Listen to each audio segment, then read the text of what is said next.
We've been growing food on concrete.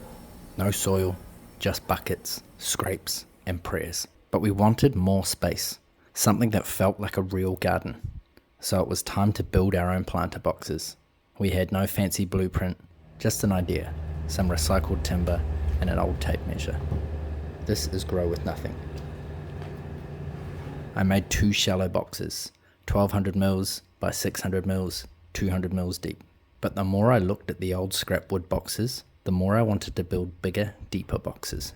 After all, we don't just want to plant a couple of plants and be done with it. We want to grow food. And plants that produce food need space. They need depth. The plan? 3 big planter boxes. I can put those 2 small boxes on top of each other and buy wood to make 2 more big boxes. Luckily, in Ecuador, it's not expensive to get the kind of wood that I'm after.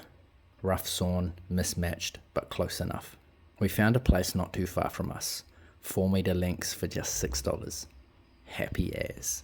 But we were in a car, and 4 meters would be a smidge too long. So I tweaked the design. They were happy enough to cut the wood to size. So I got some at 1 meter and some at 2 meters, assuming I could fit it in the car. And luckily for me, I could. Just. I got the wood back home and got to work. Putting them all together wasn't too hard, but I definitely think I need to buy some power tools.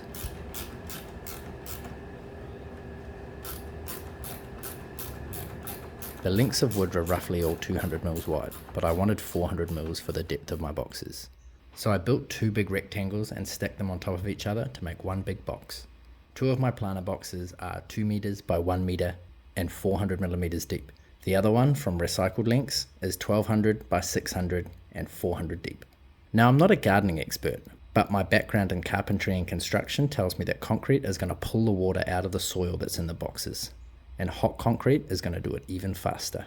So I lined the bottom of the boxes with black plastic. But we needed some drainage holes, because as I'm learning, not many plants like soggy roots, so drainage holes went in. And next, soil.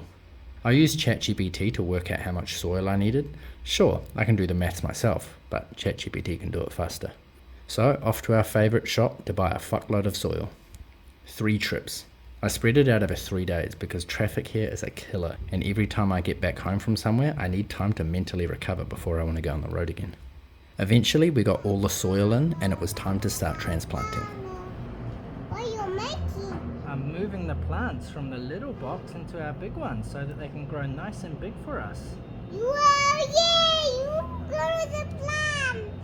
Honestly, I'm not 100% sure what some of the plants are.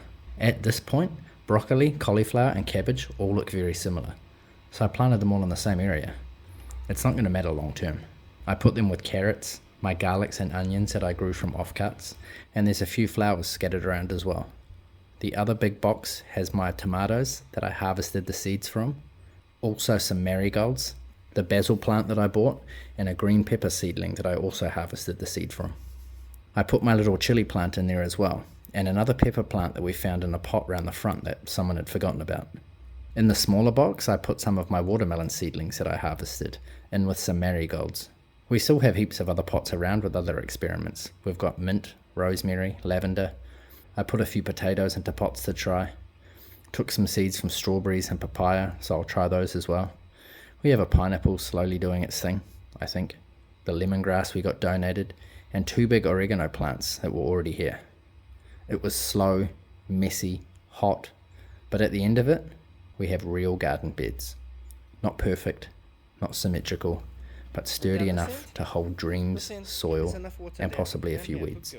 I don't know if we built them right, but we built them, and that counts for something. If you're starting from scratch like us, this is your sign. Start where you are, use what you have, and build the garden you need. This is Grow With Nothing. There we go. Good girl.